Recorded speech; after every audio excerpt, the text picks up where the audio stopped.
আমরা যারা ব্যবসায়ী বছর শেষে কিন্তু আমরা একটা হালখাতা করি, করি কি না? বৈশাখ মাসের 1 তারিখে, বাংলা মাসের 1 তারিখে আমরা হালখাতা করি। কেন? যে বিগত বছরে কি বেচা কিনা করেছি, কি লাভ হয়েছে, কি লস হয়েছে, এর একটা হিসাব আমরা করি না? ব্যবসায়ীরা করে, রাজনীতিবিদরা বছর শেষে হিসাব করেন যে আমার এই বছরে আমার সম্মান কতটুক বাড়ছে, কতটুক কমছে, পদবি কতটুক বাড়ছে, কতটুক কমছে।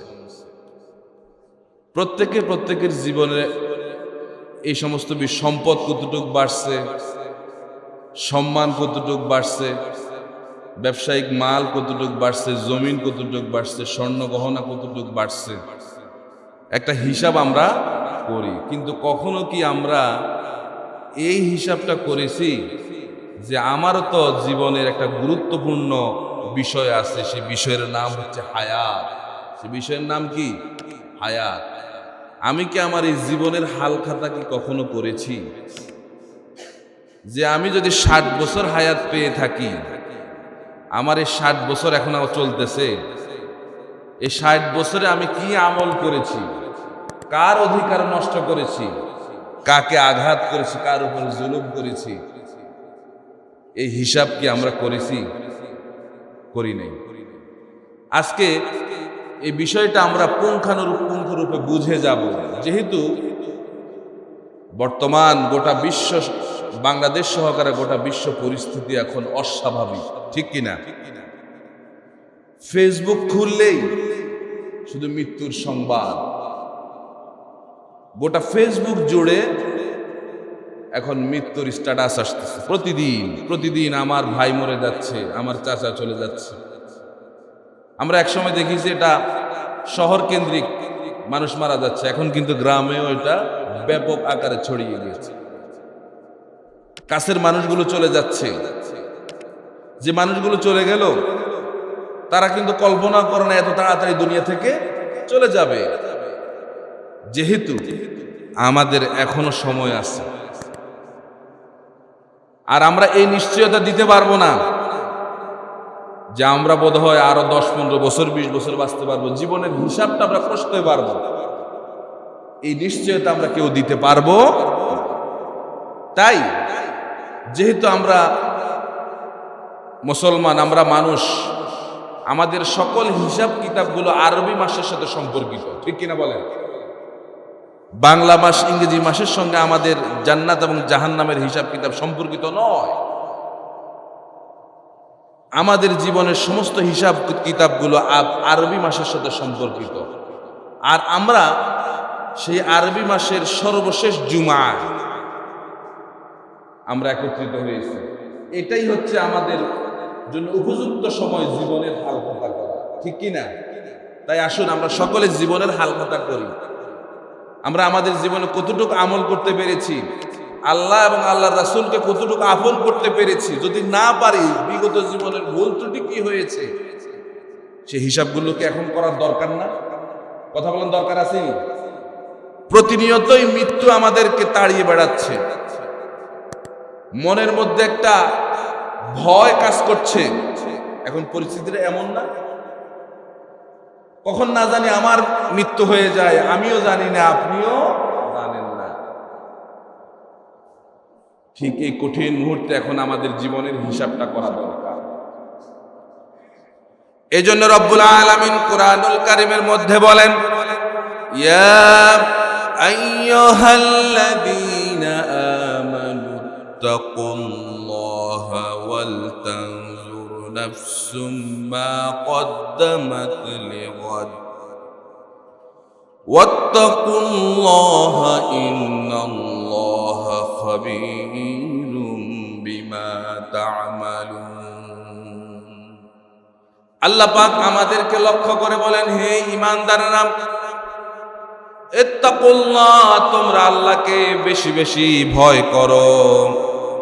ওয়াল তানজুর নাফসুম মা কদ্দামাত লিগাদ, প্রত্যেক মানুষেরই দেখা উচিত যে ভবিষ্যতের জন্য সে কি সঞ্চয় করেছে। ভবিষ্যৎ বলতে পরকালের কথা বোঝানো হয়েছে। প্রত্যেক মানুষের এটা চিন্তা করা দরকার যে পরকালের জন্য কি সঞ্চয় করেছে। একটু চিন্তা করেন, আমরা আগামীকাল কি খাবো, আগামীকাল আমার সন্তান কি করবে, কিভাবে লেখাপড়া করবে, এজন্য সন্তানের জন্য আমরা ডিপোজিট করি, আমরা সঞ্চয় করি কিনা বলেন? আগামীকাল কি খাবো, কিভাবে আগামীকাল বাঁচবো, এই চিন্তা এখনই আমাদের। অথচ এই নিশ্চয়তা কেউ দিতে পারবো না আগামীকাল কি দুনিয়ায় আমি বেঁচে থাকবো কিনা। প্রত্যেকে সঞ্চয় করছে, কি বলেন, করছে কিনা? সন্তান জন্মগ্রহণ করার সঙ্গে সঙ্গে ডিপোজিট করে, যে এই সন্তান বড় হলে কিভাবে চলবে, একটা ডিপোজিট করে 5,000 টাকা 10,000 টাকার প্রত্যেক মাসে মাসে ডিপোজিট করে কিনা, সঞ্চয় করে। কিন্তু তোমার সন্তান যে বেঁচে থাকবে এই নিশ্চয়তা কি দেওয়া যাবে? তাহলে আমরা প্রত্যেকের সম্পদের সঞ্চয় করি, টাকা সঞ্চয় করি, বিভিন্ন বিষয়ে সঞ্চয় করি, কিন্তু এটাও খেয়াল করা দরকার আমার আমলের সঞ্চয় আমি করতে পারছি কিনা, যেটা আমার কাজে আসবে। যেহেতু আমার মাল ধন সম্পদ, আমার টাকা পয়সা, সন্তান সন্ততি কিছুই আমার কোনো কাজে আসবে না, কিয়ামতের ময়দানেও এই সন্তান আমার কোনো কাজে আসবে না। রব্বুল আলামিন বলেন, ইয়াউমা ইয়াফিরুল মারউ মিন আখিহি ওয়া উম্মিহি ওয়া আবিহি ওয়া সাহিবাতিহি ওয়া বানিহি। কিয়ামতটা হবে বিভীষিকাময়, বিভৎস অবস্থান সৃষ্টি হবে কিয়ামতের ময়দানে। সেদিন মানুষগুলো তার আপন মানুষদেরকে ভুলে যাবে, কাছের মানুষদেরকে ভুলে যাবে, তার ভাই ভাইকে ভুলে যাবে, মা তার মেয়েকে ভুলে যাবে, বাবা তার সন্তানকে ভুলে যাবে, স্বামী তার স্ত্রীকে ভুলে যাবে, স্ত্রী তার স্বামীকে ভুলে যাবে। সেই কিয়ামতের বিভীষিকাময় অবস্থার কথা চিন্তা করে সেদিন একমাত্র শুধুমাত্র কাজে আসবে ফামান ইয়া'মাল মিসকালা যাররাতিন খায়রান ইয়ারা ওয়া মান ইয়া'মাল মিসকালা যাররাতিন শাররান ইয়ারা। সেদিন যে যা করবে, জীবনে যা করবে, সেদিন তা সেখানে তারা দেখতে পাবে। যতটুক ভালো কাজ করবে ভালো কাজও দেখতে পাবে, যত খারাপ কাজ করবে সেদিন সব তারা দেখতে পাবে। সেদিনের অবস্থাটা কেমন হবে? রব্বুল আলামিন কোরআনুল কারীমের সূরা কাহাফের 49 নম্বর আয়াতে আল্লাহ পাক বলেন, ওয়া উদিআল কিতাব ফাতারাল মুজরিমিনা মুশফিকিনা মিম্মা ফীহি ওয়া ইয়াকুলুনা ইয়া ওয়াইলাতানা মা লিহাযাল কিতাবি লা ইউগাদিরু সগীরাতাও ওয়ালা কাবীরাতান ইল্লা আহসাহা। সেদিন আল্লাহ পাক বলছেন, হাবিব, যারা পাপিষ্ট, যারা গুনাহগার, যারা বদকার, এদেরকে আপনি দেখবেন যখন আমলনামা এরা হাতে পাবে, পেয়ে এরা ভীত সন্ত্রস্ত হয়ে পড়বে, এরা ভয় থরথর করে কাঁপতে থাকবে। আর তারা বলবে, ওয়ায়াকুলুনা ইয়া ওয়াইলাতানা মা লিহাযাল কিতাব, এটা কেমন আমলনামা, লা ইউগাদিরু সগীরাতাও ওয়ালা কাবীরা, এখানে কোনো ছোট গুনাহ কোনো বাদ যায় নাই, কোনো বড় গুনাহ সব লেখা আছে, সব সেখানে হিসাব থাকবে। প্রিয় ভাইরা, আমাদের সকলের একটা সম্পদ আছে, সেই সম্পদের নাম হচ্ছে যৌবনকাল। এটা একজন মানুষের সবচেয়ে উত্তম সম্পদ হচ্ছে কি? যৌবনকাল। এই যৌবনকালও তো একদিন শেষ হয়ে যাবে। এজন্য বলা হয় যে রং ধরা যৌবন ঝং ধরে শেষ। আপনার এই যৌবন কিন্তু শেষ হয়ে যাবে। এই যৌবন কালটাকে কাজে লাগাতে সেদিন রব্বুল আলামিন আমাদের সকলকে আমলনামা দিবেন। যার আমলনামা পিছন থেকে বাম হাতে হবে তাকেই জাহান্নামে যাওয়া লাগবে। রব্বুল আলামিন প্রত্যেক মানুষের এই গ্রীবা লগ্নে একটা সিম কার্ডের মতো একটা মেমোরি কার্ড ঝুলাইয়া রেখেছেন। আল্লাহ রাব্বুল আলামিন বলেন, ওয়া কুল্লা ইনসানিন আলজামনাহু তায়িরাহু ফি উনুকিহি ওয়া নুখরিজু লাহু ইয়াওমাল কিয়ামাতি কিতাবান ইয়ালকাহু মানশুরা ইকরা কিতাবাক কাফা বিনাফসিকাল ইয়াওমা আলাইকা হাসিবা। আল্লাহ রাব্বুল আলামিন বলেন, আমি প্রত্যেক মানুষের গ্রীবা লগ্নে একটা সিম কার্ডের মতো একটা কার্ড রেখে দিয়েছি। সে যাই করে না কেন ওই কার্ডের মধ্যে সব লিপিবদ্ধ হচ্ছে। কিয়ামতের ময়দানে রব্বুল আলামিন এই সিম কার্ডটা, এই আমলনামাটা তার হাতের মধ্যে দিয়ে দিবেন আর বলবেন, ইকরা কিতাবাক, পড়ো তোমার আমলনামা, পড়ো তোমার আমলনামা। আজকে বিচারের কোনো প্রয়োজন নাই। কাফা বিনাফসিকাল ইয়াওমা আলাইকা হাসিবা। আজকে তুমি কি জাহান্নামে যাবা না জান্নাতে যাবা, এটা হিসাব করার জন্য আমার কোনো দরকার নাই, তুমি নিজেই যথেষ্ট। কাফা বিনাফসিকাল ইয়াওমা আলাইকা হাসিবা, তুমি নিজেই হিসাব করো। এই হিসাবের কথা আছে কিনা বলেন? কখন বলবে আল্লাহ? কিয়ামতের ময়দানে হিসাব করতে বলবে। তাহলে সেই হিসাবের কথা যেটা আল্লাহ পাক বলেছেন, সেটা এমন একটা মুহূর্ত, সেই হিসাবে যদি আপনার আমলনামা যদি জাহান্নামে যাওয়ার মতো আমলনামা হয়, সেখান থেকে শুধরানোর কোনো সুযোগ আর থাকবে না। এই জন্য বলি ভাইরা, এখন জিলহজ মাসের আজকে শেষ জুমা, আজকে এই মুহূর্তে মসজিদে বসে হিসাব করি, আমারও তো জীবনের একটা আমলনামা আছে। আজকে আমি নিজেই জানি আমি কতটুকু জীবনে ভালো কাজ করেছি, কতটুকু খারাপ কাজ করেছি, এটা আমি নিজেই জানি। আজকে আমি হিসাব করি না কেন? সে কিয়ামত আসার আগে আমি হিসাব করি। রব্বুল আলামিন কোরআনুল কারীমের মধ্যে বলেন, ও আনিবু ইলা রাব্বিকুম ওয়া আসলিমু লাহু মিন ক্বাবলি আন ইয়াতিয়াকুমুল আযাবু সুম্মা লা তুনসারুন। রব্বুল আলামিন বলেন, ও দুনিয়ার মানুষেরা, তোমরা তোমাদের রবের দিকে রুজু হও এবং তার একনিষ্ঠ হয়ে যাও, আজ্ঞাবহ হয়ে যাও। যে যাবৎকালীন তোমাদের নিকট আযাব আসার আগেই, তোমাদের নিকট আল্লাহ পাকের আযাব আসার আগে তার প্রিয় হয়ে যাও। অর্থাৎ এই কিয়ামত আসার আগেই তার প্রিয় হয়ে যাও। কিয়ামতের হিসাব করার আগে তুমি তোমার নিজের জীবনের হিসাব একবার নিজে করে নাও। এই কঠিন মুহূর্তে এখন আমাদের এই হিসাবটা বেশি করা দরকার, যে আমরা কি আসলে বাস্তববাদী।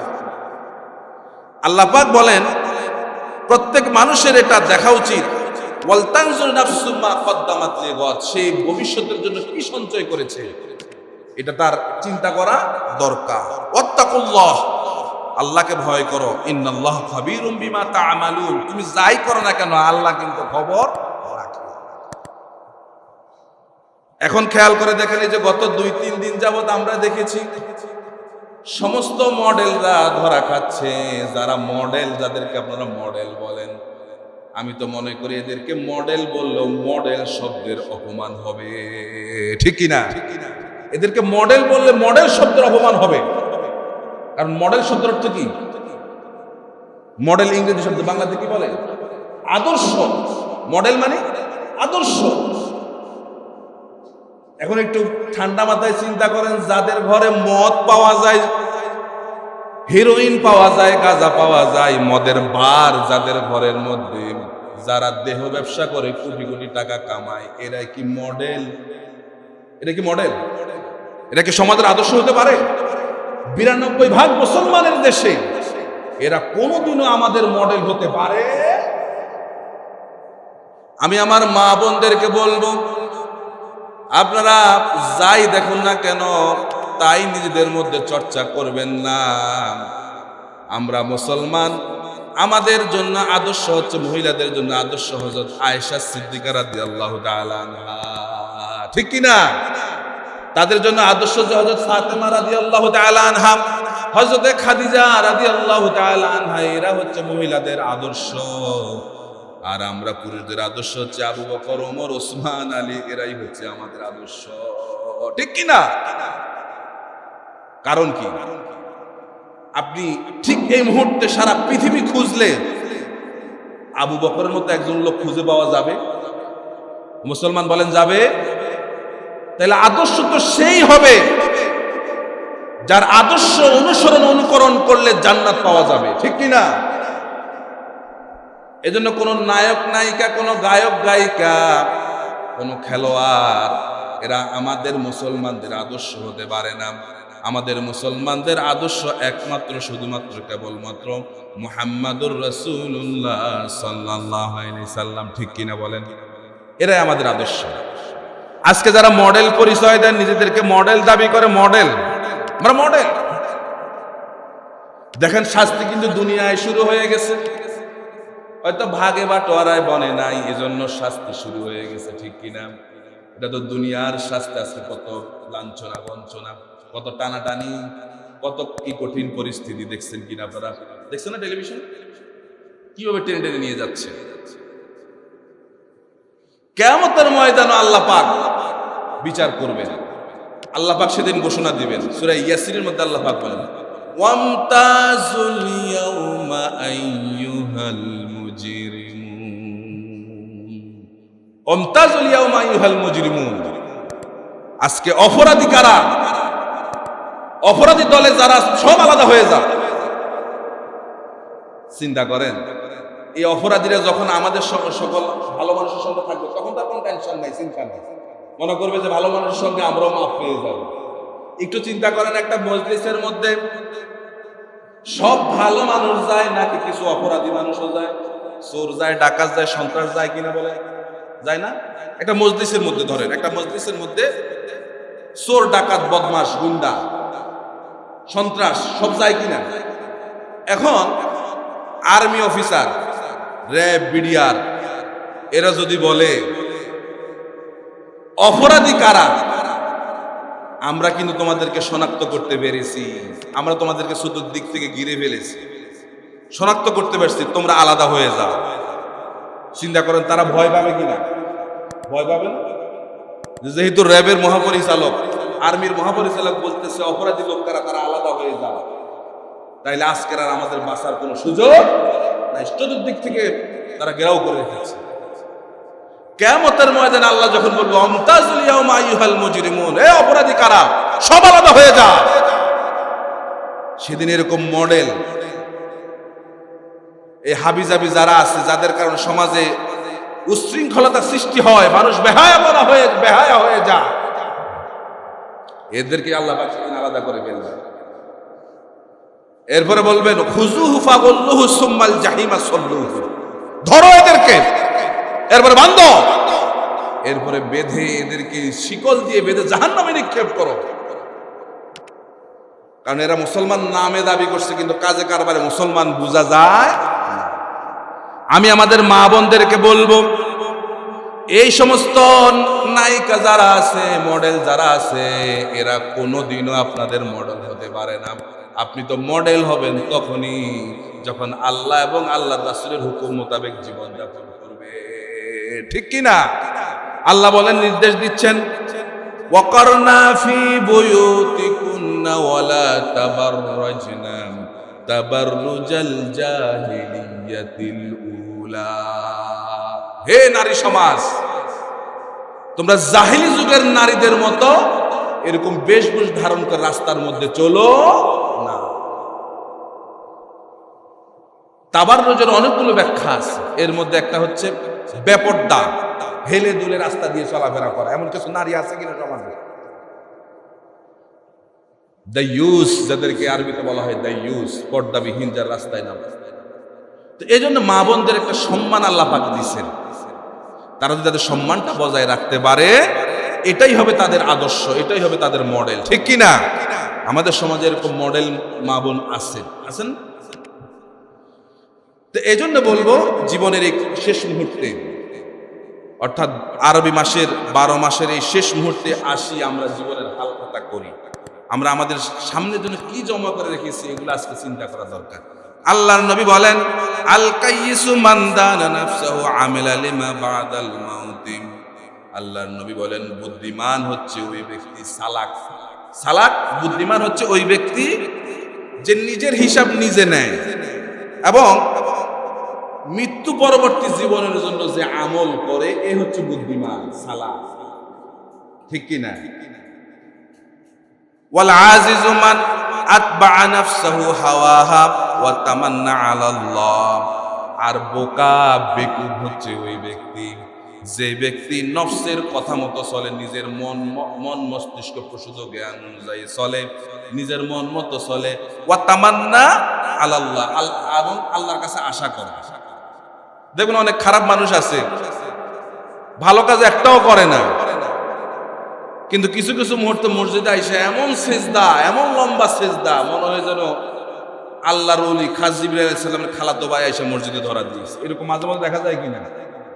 সবে বরাতের দিকে খেয়াল করবেন, জুমার নামাজও পড়ে না, মনে করে যে সবে বরাতের রাতে নামাজ পড়লে আমার সারা জীবনের সব শেষ, আল্লাহ মাফ করে দেবে। এত সহজ, এমন সেজদা, বিরাট সেজদা, লম্বা সেজদা দেয়, সারা জীবন সব মাফ। এত সহজ না, এত সহজ না। তাহলে আপনাকে ভালো কাজ করতে হবে। হযরত ওমর ইবনে খাত্তাব রাদিয়াল্লাহু তাআলা আনহু তিনি বলেন, হাসিবু আনফুসাকুম কাবলা আন তুহাসাবু। তোমার হিসাব গ্রহণের আগে তুমি নিজের হিসাব নিজে একবার করো। সুবহানাল্লাহ বলবেন না? তোমার হিসাব করার আগে, আমাদের প্রত্যেকের তো একটা হিসাব হবে। কোথায় হবে? কিয়ামতের ময়দানে। এই হিসাব করার আগে, মরার আগে একবার নিজে হিসাব করে নাও। ওয়াজিনু আনফুসাকুম কাবলা আন তুজানু। তোমার ওজন করার আগে মিজানের পাল্লায়, তোমার ওজন করার আগে তুমি নিজের পাল্লায় নিজে একবার ওজন করে নাও। এটা কি শরীরের ওজন করতে? কত কেজি হয়েছে এটা? আপনি আমলের ওজন করে নেন, যে আমল আপনি দুনিয়া থেকে চলে যাচ্ছেন, কি আমল নিয়ে যাচ্ছেন সেই ওজনটা করে নেন।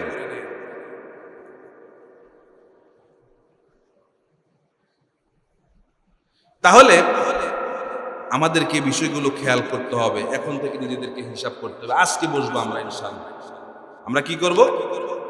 আমরা আজকে জীবনের হাল খাতা করব।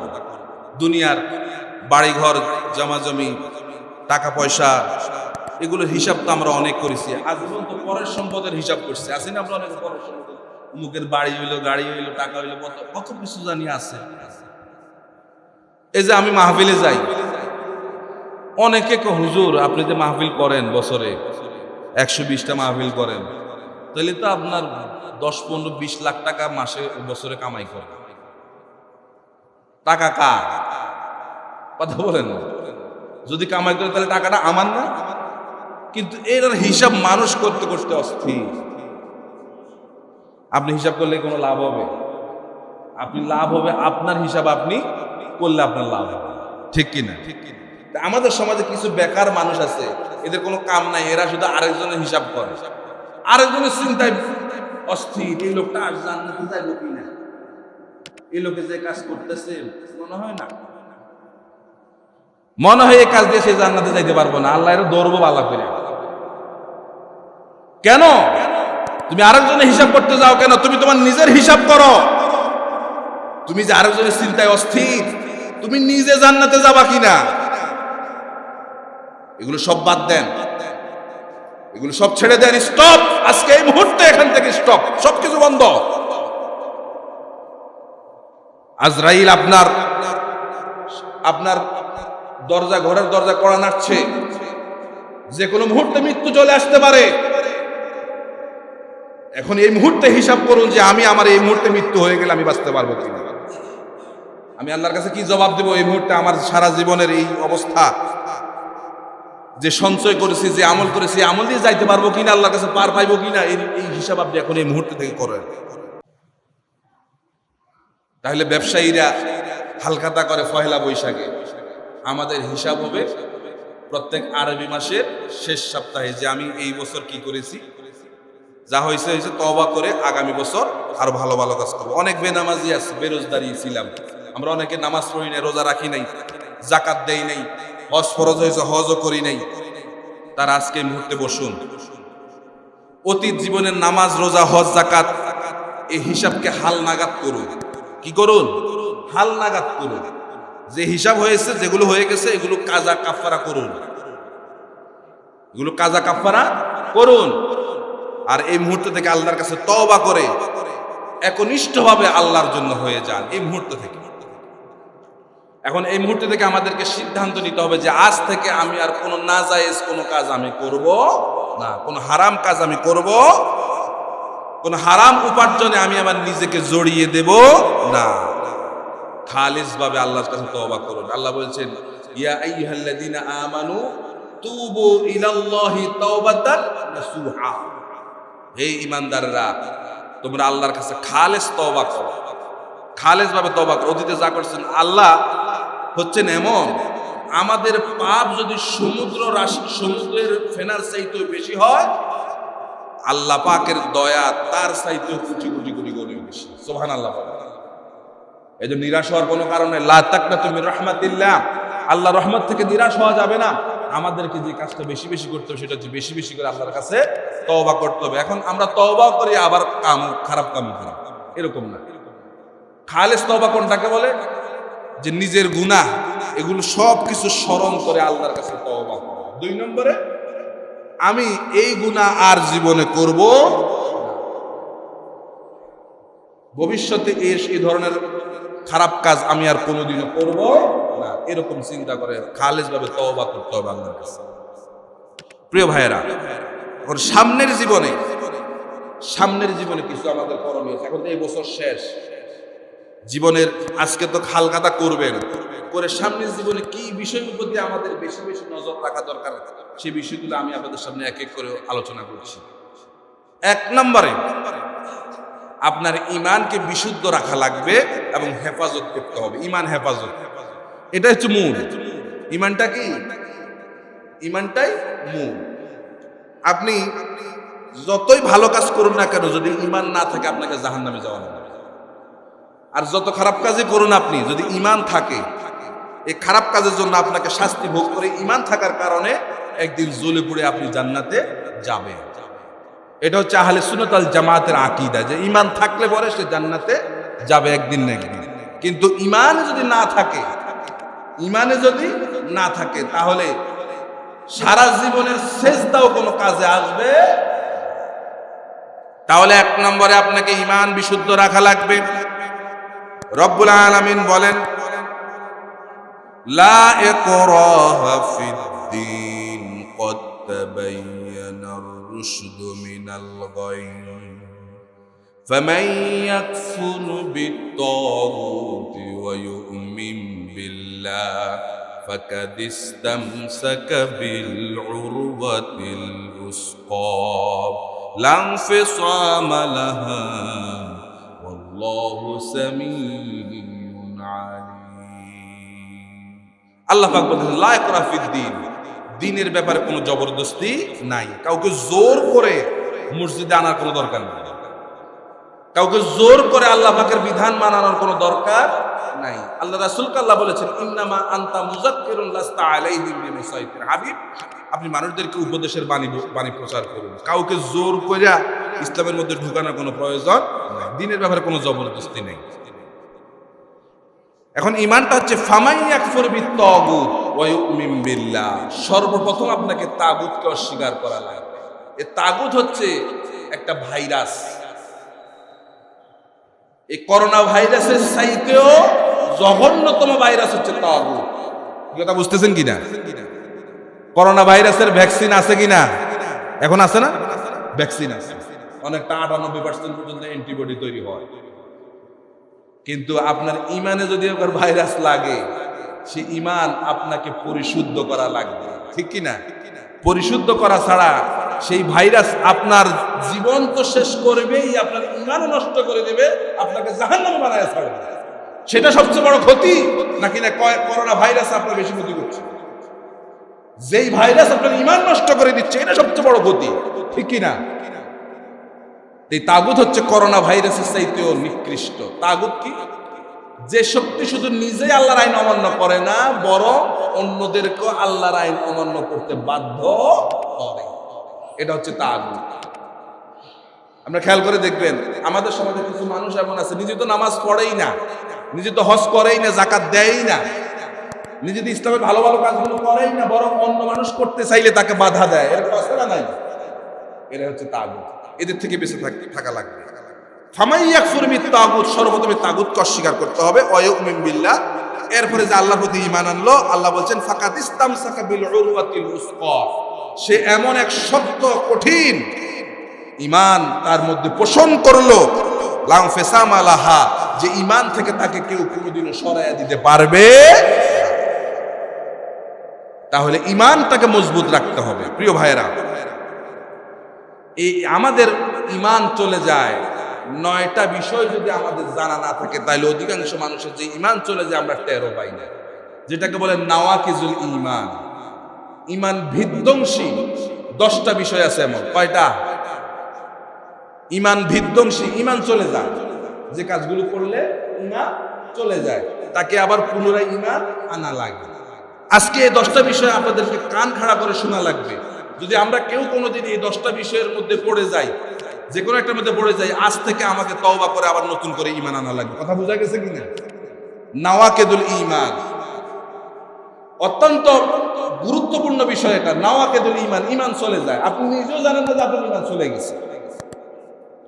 আমি বলি যে ঈমান হচ্ছে একটা কাঁচের জিনিসের মতো, কাঁচের পাত্রের মতো, যে কোনো মুহূর্তে ভেঙে যেতে পারে। সামান্য একটা কথা আপনার ঈমান চলে যেতে পারে, আপনি নিজেও জানেন না যে আপনার এই কথা ঈমান চলে গেছে, টেরও পারেন না। আর এই মুহূর্তে যদি আপনার ইন্তেকাল হয়ে যায়, কোথায় যাওয়া লাগবে? কথা বলেন, জাহান্নামে যাওয়া লাগবে। তাহলে নাওয়াকিজুল ঈমান হচ্ছে 10টা বিষয়, আপনাকে খুব হুঁশিয়ার থাকা লাগবে। 1 নম্বরে আশশিরকু বিল্লাহ, আল্লাহর সঙ্গে কাউকে শিরক করা। আল্লাহর সঙ্গে কাউকে শিরক করা, অর্থাৎ আল্লাহ যা পারেন, আল্লাহ সবকিছুই পারেন, কোনো মানুষকে, কোনো মাধ্যমকে আল্লাহর মতো করে পারে এরকম চিন্তা করার নাম কি? এরকম চিন্তা করার নাম কি? শিরক। যেমন ক্ষমতা দেওয়ার মালিক, কেউ যদি বিশ্বাস করে যে কোনো মানুষ ক্ষমতা দিতে পারে, তাহলে সে কি করলো? শিরক করলো। রিজিক দেওয়ার মালিক, কেউ যদি বিশ্বাস করে যে অমুকের কাছে গেলে রিজিক পাওয়া যাবে, তাহলে সে কি করলো?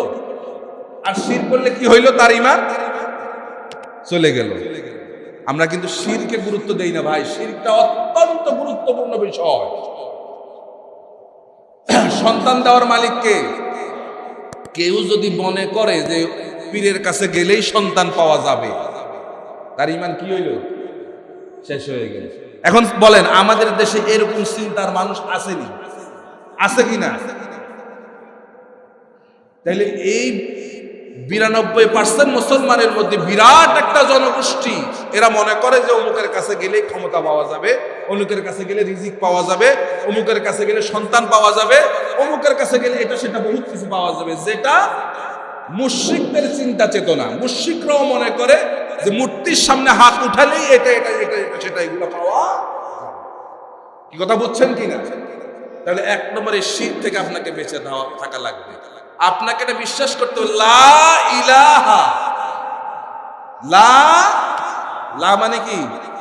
নাই, কিছুই নাই, একটা কিছুই নাই। কে ছাড়া? কে ছাড়া?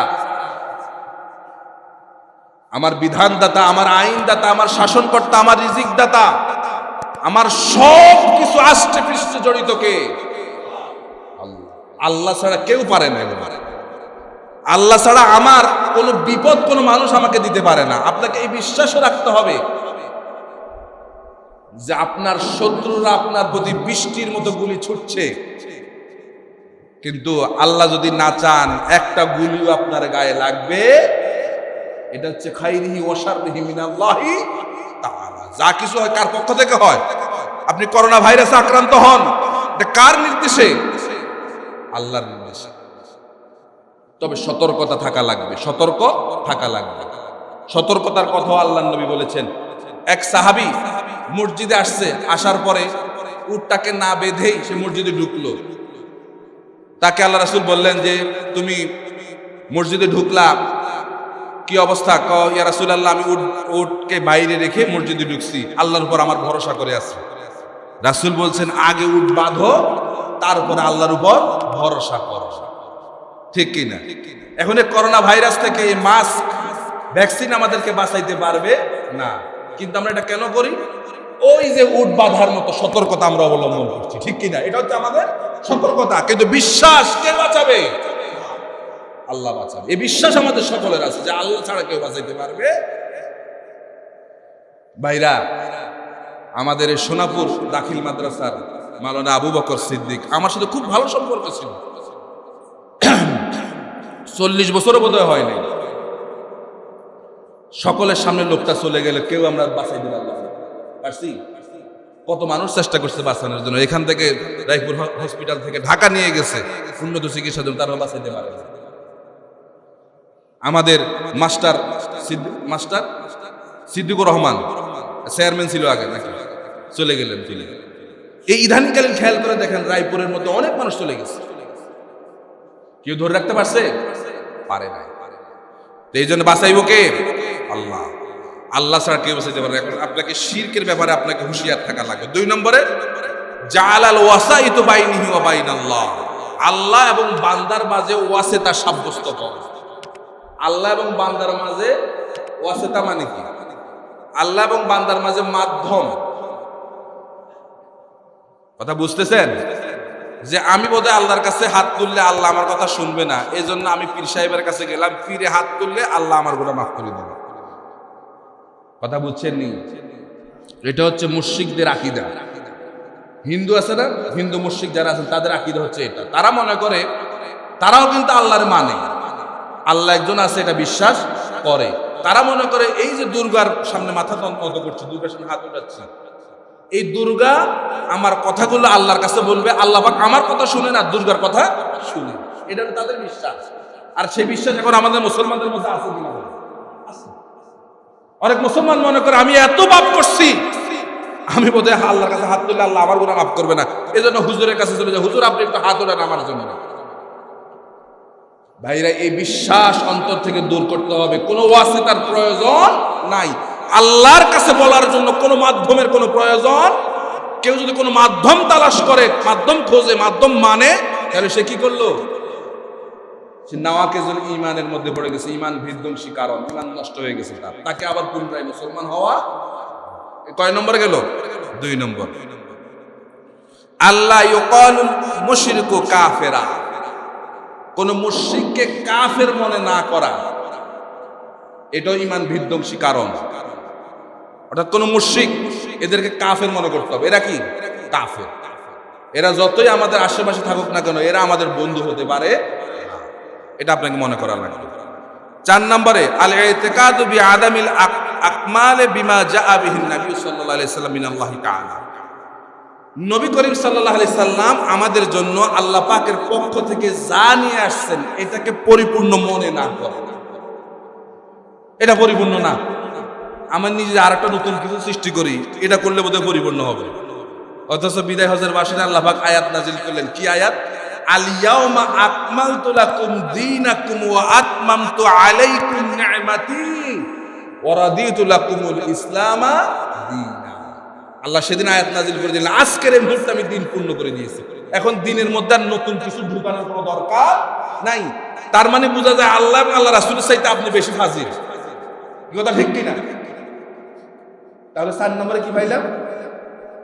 আল্লাহ রাসূল আল্লাহ পাকের পক্ষ থেকে যা নিয়ে আসছে এটাকে পরিপূর্ণ মনে না করা, এটা হচ্ছে ঈমান বিধ্বংসী কারণ 4 নম্বরে। 5 নম্বরে আল কারাহিয়াতু বিআহাদি মিম্মা জাআ বিহিন নবী সাল্লাল্লাহু আলাইহি সাল্লাম, নবী করিম সাল্লাল্লাহু আলাইহি সাল্লামের কোন বিধানকে অপছন্দ করা। ভাইরা বুঝতেছেন, শুনতেছেন কথা? আল্লাহর রাসূলের কোন বিধানকে অপছন্দ করা। একটা কথা বলি, মনে কষ্ট নেবেন না, আমি সকলের জন্য বলছি, কারোর দিকে তাকায় কথা বলছি না। দাড়ি রাখা, কি কথা ঠিক কিনা? দাড়ি রাখা এটা কি রাসূলের পছন্দনীয় না অপছন্দনীয়? কেউ এমনিতে রাখছে না, সেটা ভিন্ন কথা। কেউ যদি এটাকে অপছন্দ করে, যদি দাড়ি না রাখে, তাহলে সে ওই বিপদের মধ্যে পড়ে যাবে। কি কথা ঠিক না ঠিক? কথা ঠিক না ঠিক? মৃত্যু আমাদের দরজায় কড়া নাড়ছে, আপনি ইন্তেকালের সময় রাসূলের এই সুন্নতটা নিয়ে যাইতে পারলে এটা কি ভালো হবে, না রাসূলের এই সুন্নত ছাড়াই চলে গেলে সেটা ভালো হবে? কি বলেন, কি বলেন? আমি আমার ভাইদেরকে উদাত্ত আহ্বান জানাবো, যারা এখনো আমরা বয়স কতই হয়েছে, আমি আগে বলেছি রং ধরা যৌবন ঝং ধরে শেষ, রং ধরা যৌবন ঝং ধরে শেষ হয়ে যাবে একদিন। আপনি কি চলে যাবেন? ইন্তেকালের সময় আপনার মুখে যদি রাসূলের দাড়ি সুন্নাতের দাড়ি যদি থাকে, এটা ভালো হবে কিনা বলেন, ভালো হবে কিনা? কেউ দাড়ি না রাখেন সেটা আপনার বিষয়, কিন্তু এটাকে ইনকার করা যাবে না। এটাকে ইনকার করলে নাওয়াকে যদি ঈমানের মধ্যে পড়ে যাবে। কি কথা ঠিক কিনা? 5 নম্বরে। এবার 6 নম্বরে আল ইস্তিহজাউ বিল ওয়াদিল ওয়াঈদ, আল্লাহর অঙ্গীকার এবং ওয়াদা, বিধি প্রদর্শন, এগুলো সম্পর্কে বিদ্রূপ করা। আল্লাহ যেগুলো ওয়াদা করেন, আল্লাহ যে কাজগুলো করেন, এগুলো নিয়ে অনেকে বিদ্রূপ করে না? আল্লাহর এই সিদ্ধান্ত আমি মানি না, এরকম মানুষ আছে কি না? আমি এমনও দেখছি সন্তান তার সামনে থেকে নিয়ে গেছে, এমনও কথা লোকেরা বলছে যে এমন আল্লাহর গোষ্ঠী কি লাই, নাউজুবিল্লাহ, এমন আল্লাহর গোষ্ঠী কি লাই, নাউজুবিল্লাহ। সন্তান চলে গেলে, ছোট্ট সন্তান চলে গেলে আমরা কান্না করব, এটা স্বাভাবিক, কিন্তু আমাদের এই কান্নাটা যেন আল্লাহ পাকের ইচ্ছার বিরুদ্ধে না হয়ে যায়। সন্তান দিয়েছেন কে? নিয়ে যাবেন কে? আল্লাহ। আমাকে এই সিদ্ধান্তের উপর আমাকে কি থাকতে হবে? ইস্তেকামাত থাকতে হবে। আমাকে বলতে হবে যে আল্লাহ দিয়েছেন, আল্লাহ নিয়ে গেছে, আল্লাহর মাল আল্লাহ নিয়েছেন, আমার কিছু করার নাই, আমি আল্লাহ তোমার সিদ্ধান্তের উপর আমি রাজি খুশি আছি। এটা হবে মুমিনের চরিত্র। এরপরে আল-ইরাদু আন দীনিল্লাহ, আল্লাহর দিন থেকে বিমুখ হওয়া, আল্লাহর দিন থেকে বিমুখ হওয়া, ইসলাম থেকে নিজেকে সরিয়ে নেওয়া। ইসলামী হুকুম হাকাম ভালো লাগে না। একটু চিন্তা করেন, এই পর্যন্ত 7টা বললাম, এটার মধ্যে আমরা অনেক অপরাধী এখানে আছি না? কথা বলেন আছে কিনা? তাইলে আমাদেরকে ঈমান আসেনি? এই যে আমরা লাফাই, কপালে সেজদার দাগ ফেলে দিয়েছি, জান্নাতে চলে যাবে, ঈমান আসেনি? আমারে আপনাদেরকে বিশ্বাস হয়নি, আপনাদের বিশ্বাস হয়নি আমারে? এই কথাগুলিকে আমি বানায় বলতেছি নাকি না কোন হাদিস থেকে? আপনাদেরকে সতর্ক করছি, আমি নিজেও সতর্কিত হচ্ছি, আমি নিজেও নিজের জীবনে হালকাতা করছি, আপনাদেরকেও আমার সঙ্গে জীবনে হালকাতা করার জন্য অনুরোধ করছি। মুসাইদাতুল মুশরিকিন, খুব খুশি করে করেন মুসাইদাতুল মুশরিকিন, কোন মুশরিককে সাহায্য করা, এটা আপনার নাওয়াকিজুল ঈমান, ঈমান নষ্ট হয়ে যাবে। তবে তবে কোনটা?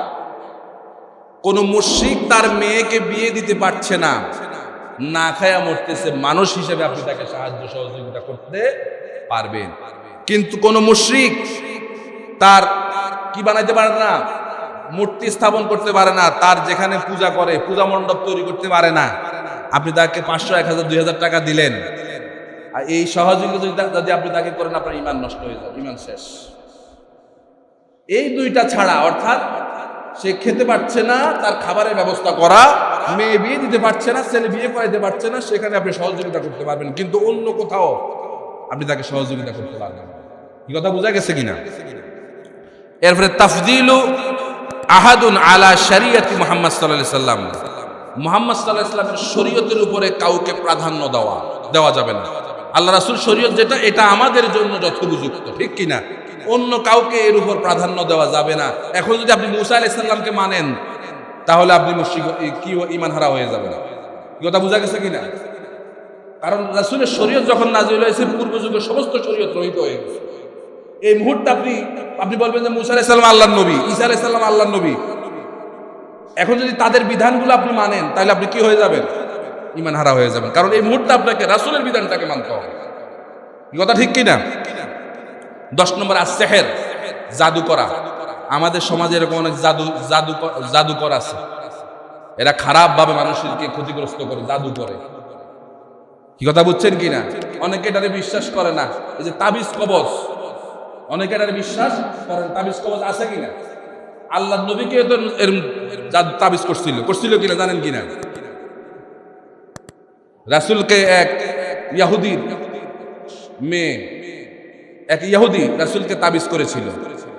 তারপর জিবরাইল আলাইহিস সালামের মাধ্যমে আল্লাহ পাক রাসূলকে জানালেন। এই জন্য মাওয়াজাতাইন সূরা ফালাক এবং সূরা নাস আল্লাহ পাক নাজিল করছেন। এটা হচ্ছে মাওয়াজাতাইন, অর্থাৎ রাসূলকে বলছেন এই দুইটা সূরা পড়ে আপনি ফু দেন, আস্তে আস্তে করে 11টা গিরা ছুটে গিয়েছে। রাসূল এই 11টা আয়াত তেলাওয়াত করছেন, আর সঙ্গে সঙ্গে কি হয়েছে, এই গিরাগুলো ছুটে গিয়েছে।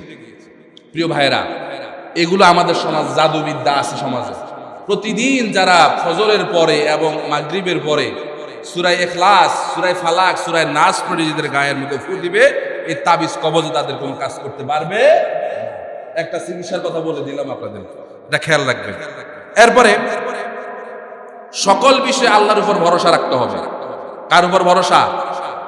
অর্থাৎ জীবনে হালকাতা তো করবেন, সামনে তো আপনাদেরকে এই বিষয়গুলো খেয়াল রাখতে, আল্লাহর উপর ভরসা করতে হবে, কারণ আল্লাহ ছাড়া আপনাকে কেউ বাঁচাইতে পারবে না। ওয়ারযুকুহু মিন হাইসু লা ইয়াহতাসিব ওয়া মান ইয়াতাওয়াক্কাল আলাল্লাহি ফাহুয়া হাসবুহ। আল্লাহ বলেন, যে আল্লাহর উপর ভরসা করে রাখে, আল্লাহ পাক তাকে এমন জায়গা থেকে রিজিকের ব্যবস্থা করেন, সে নিজের টেরও পায় না কোথা থেকে রিজিক আসে। তাহলে ভরসা করব কার উপর? 3 নম্বরে 5 ওয়াক্ত নামাজ আদায় করতে হবে। 5 ওয়াক্ত নামাজ জামাতের সহিত আদায় করব, বিনা ওজর ছাড়া জামাত ত্যাগ করা যাবে না। কথা বোঝা গেছে কিনা? আমরা অনেকে মসজিদে আজান হয় কিন্তু বাড়িতে নামাজ পড়ি নামাজ পড়ি না, এই কথা আমি বলবো না, বাড়িতে নামাজ পড়ি। রাসূল বলেছেন, আমার ইচ্ছে হয় আমি ওই বাড়িটা আগুন দিয়ে জ্বালায়া দেই। জ্বালাই না শুধু এই কারণে, ওই বাড়িতে শিশু এবং মহিলারা আছে, এই জন্য জ্বালাই না। কেন? কারণ ওই বাড়ির লোকেরা আজান শোনার পরেও মসজিদে না এসে বাড়িতে নামাজ পড়তেছে। কি কথা বুঝছেন কিনা? কারণ কি? আল্লাহ বলেন, ইন্নাস সালাতা তানহা আনিল ফাহশাই ওয়াল মুনকার। নামাজ মানুষদেরকে সকল অন্যায় কাজ থেকে হেফাজত করে। নামাজ নামাজের মতো হইতে হবে। এরপর মানুষের অধিকার নষ্ট করা যাবে না।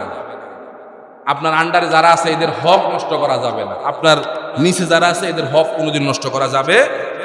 অবৈধ উপার্জন থেকে নিজেকে বাঁচাইতে হবে। কখন বাঁচাইবেন? আজ থেকে সিদ্ধান্ত নেবেন, আর সামনে হারাম উপার্জন করব না। কারণ রাসূল বলেছেন, আল হালালু বাইয়িনুন ওয়াল হারামু বাইয়িনুন ওয়া বাইনাহুমা মুশতাবিহাত। হালাল যেটা, এটা আল্লাহ পাক স্পষ্ট করেছেন, হারাম স্পষ্ট। কিছু মুস্তাবিহাত আছে, করব না করব, একটা সন্দেহযুক্ত বিষয় আছে, সেগুলো থেকে বেঁচে থাকা লাগবে। মুমিন সেগুলো থেকে বেঁচে থাকবে। তলাবু কাসবিল হালালে বাইনা ফরিদাতিল্লাহ। আল্লাহ পাকের ফরজ ইবাদতের পরে মানুষকে রাসূল বলেছেন, তোমরা যেন কাসবুল হালাল উপার্জন করো। তোমার যেন উপার্জনটা কি হয়? হালাল হয়। কারণ হালাল উপার্জন না হলে আপনার ইবাদত আল্লাহর দরবারে কবুল হবে। এরপরে 6 নম্বরে, সুযোগ পেলে মানুষের উপকার করব। এই সিদ্ধান্ত নেন আজ থেকে, সুযোগ পেলে মানুষের উপকার করব। সুযোগ পেলে মানুষের উপকার করব। কারো উপর আমরা জুলুম করব না। আমরা অনেক মানুষের উপর জুলুম করি। একটা পশু পাখির উপর জুলুম করতে পারবেন না। আপনি রাস্তা দিয়ে একটা পিঁপড়ার লাইন চলে যাচ্ছে, আপনার কাছে ভালো লাগতেছে না, পা দিয়ে এমন ভাবে মারাইলেন পুরো পিঁপড়ার গোষ্ঠী শেষ। এই পিঁপড়া কিন্তু আপনার কোনো ক্ষতি করে নাই। কি বলেন, মাছে না নাই? তো সেটা তো আছেই।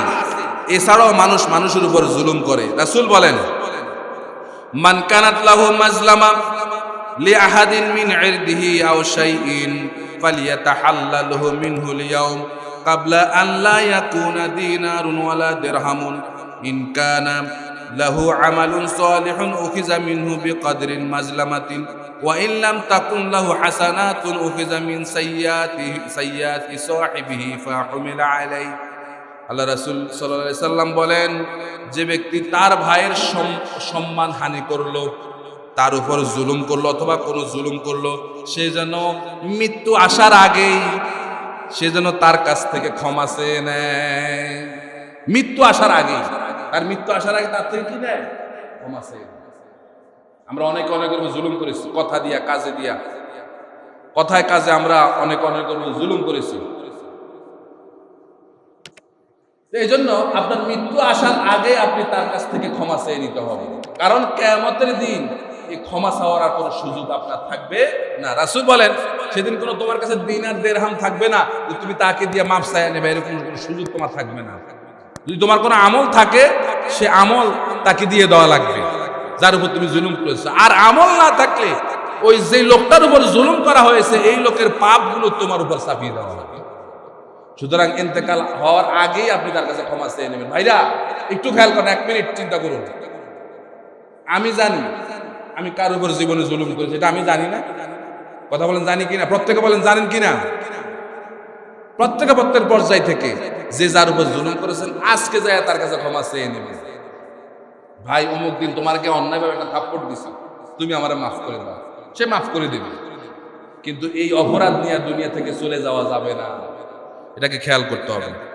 এরপর সর্বদা আল্লাহ পাকের জিকির করতে হবে, আল্লাহ পাককে বেশি বেশি করে স্মরণ করব। প্রিয় ভাইরা, প্রতিদিন সর্বশেষ সবক যেটা, প্রতিদিন আমরা যখন ঘুমাতে যাব, ঘুমানোর আগেই আমরা 2 রাকাত নামাজ আদায় করব।